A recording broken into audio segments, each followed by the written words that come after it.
And I know this is all depressing, but it does bring us back to the important question, what the fuck do we do now? And for the record, the answer is not move to Canada. Literally, the only excuse to ever migrate to Canada is if you were born there originally, it's springtime, and you are a goose. That's it. That is it.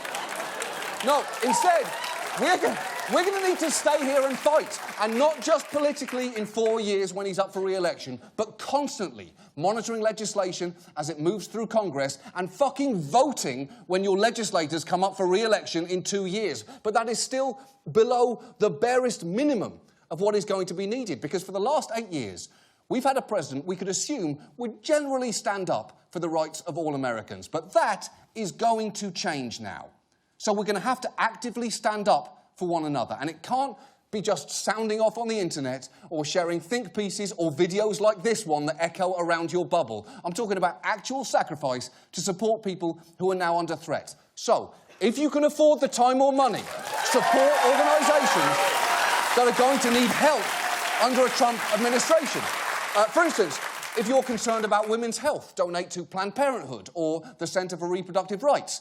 If you don't believe man-made global warming is a silly issue, donate to the National Resources Defence Council. If you don't think refugees are a terrorist army in disguise, donate to the International Refugee Assistance Project. Oh, and also, given these guys' track record, I would also recommend donations to the NAACP Legal Defence Fund, the Trevor Project for LGBTQ Youth, and the Mexican-American Legal Defence and Educational Fund.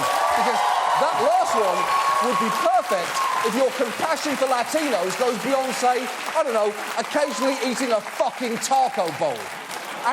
And do check the box for recurring donations if you can, because this is not a short-term problem. And also, just for a dash, I'll give you just a dash of fun here.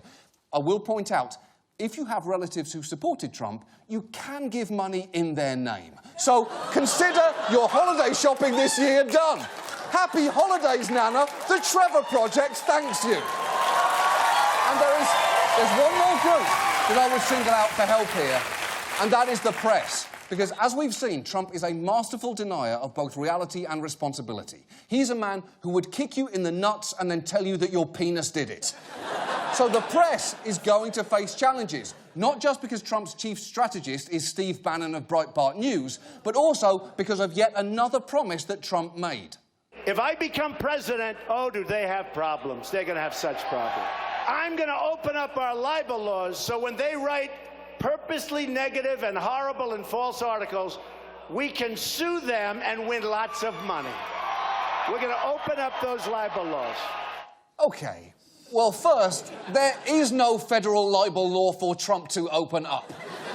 And as many supposed recipients of Trump's charitable gifts might tell you, you can't open something up if it doesn't exist. But that attitude of punishing the press is genuinely worrisome now that he is going to be president. So instead of sharing partisan memes you found on republicgoofs.redneck and democrappy.cuck, you need to support actual journalism by buying a subscription to outlets like The Times, or The Post, or your local newspaper, or donating to groups like ProPublica, a non-profit which does great investigative journalism. The point is, if we don't get actively involved to at least mitigate Trump's damage, things will not be OK. And yes, the sun will rise each day, but the continuing rotation of the Earth should not be your baseline expectation of American society.